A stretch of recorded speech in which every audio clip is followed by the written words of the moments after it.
Hey, it's Samantha Taylor, and I wanted to give you some tips for Thanksgiving.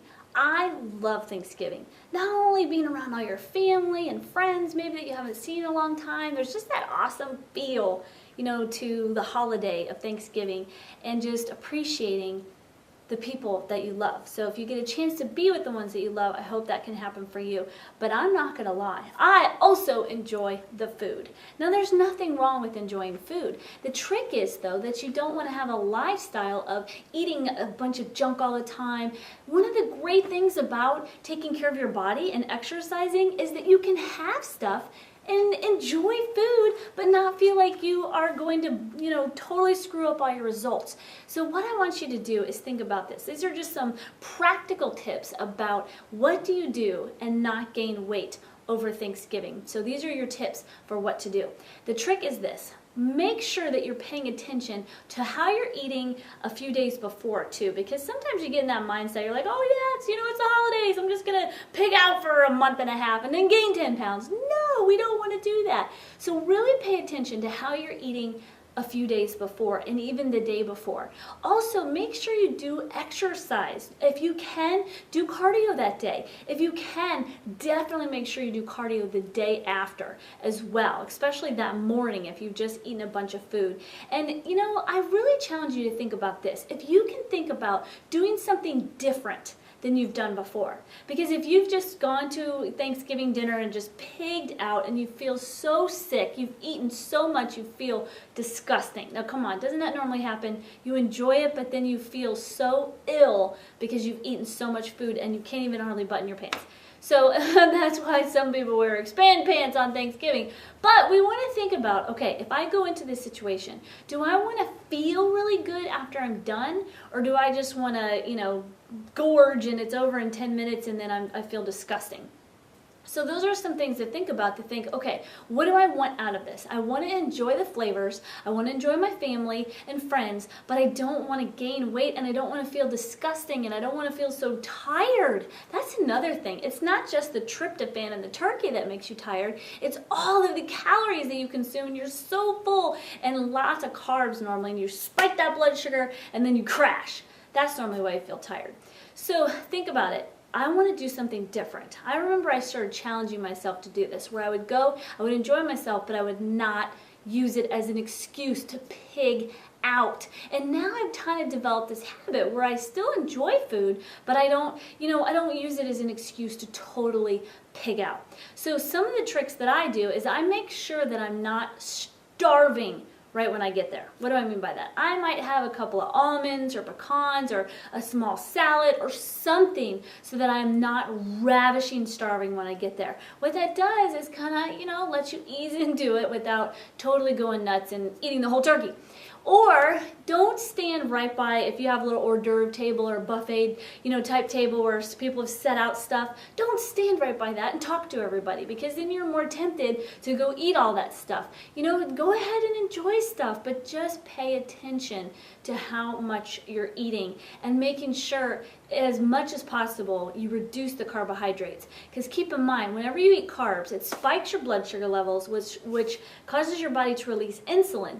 Insulin tells your body to store fat. It's just what it's created to do. So if you eat a high carb meal, all those calories, not all of them, but a lot of them, the body says, hey everybody, store this stuff as fat, because the insulin, that's what it tells it to do. So one of the best things you can do on Thanksgiving is stick more to the meats and the fat and a limited amount of carbohydrates. I'm not gonna lie, I like mashed potatoes, and will I have them? Yes, but I'm not gonna have a ton of them. I stick a lot to the other things. So it's just something to think about, to where you can still enjoy stuff, but those type of things like carbohydrates, get a smaller amount of that. Another trick you can do is on your plate, try not to have everything touch, because if it's not all touching, then you don't have enough room to kind of stuff it all on there and, put as much as you possibly can on.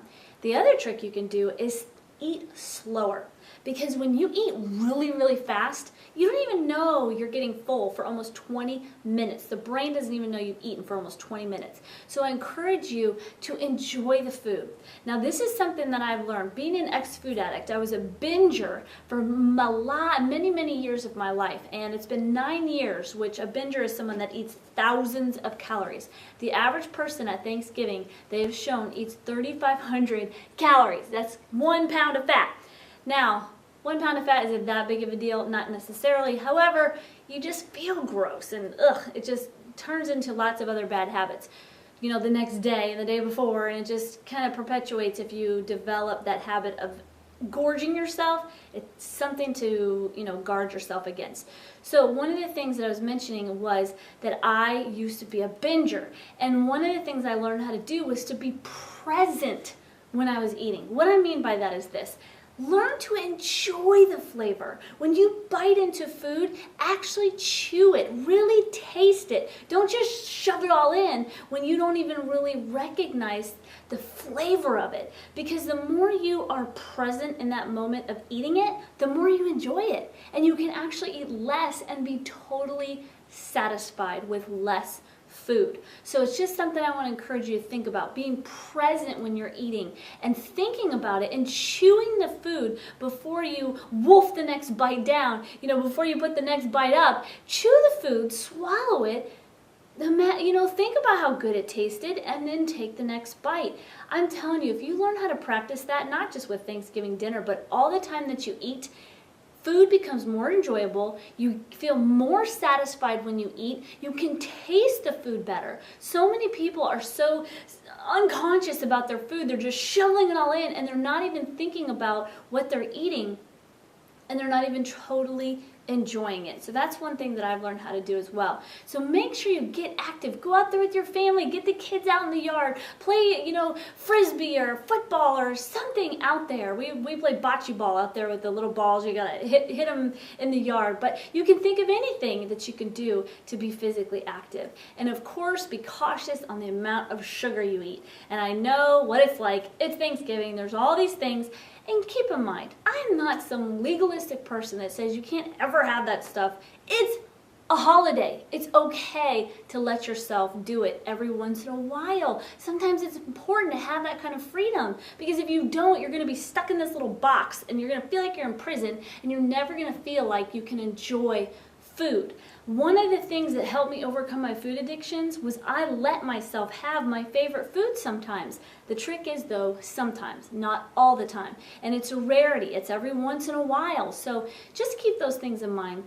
And don't feel like you have to eat the whole pie, okay? You can have a small slice. You can have a small amount. And I'm telling you, if you will eat slower, that little sliver of a pie will feel like you've had 3 pieces, because you will have enjoyed it more. You will have been present when you were eating it, mentally and emotionally actually present, instead of flying all around and not even thinking about what you're doing. And when I mean flying all around, where your brain's just racing and you're just shoveling it in, to really stop and enjoy the food. So I encourage you to do that. And hey, tell all the people that you love them, and you're thankful for them in your life. It's a blessing to be able to know you and encourage you with your health and fitness. I'm Samantha Taylor. I'll talk to you later. And hey, if you're local here near Tampa, Florida in Lutz, and you want to get more fit, I have a personal training studio called Pure Health and Fitness Studios, and we help people to overcome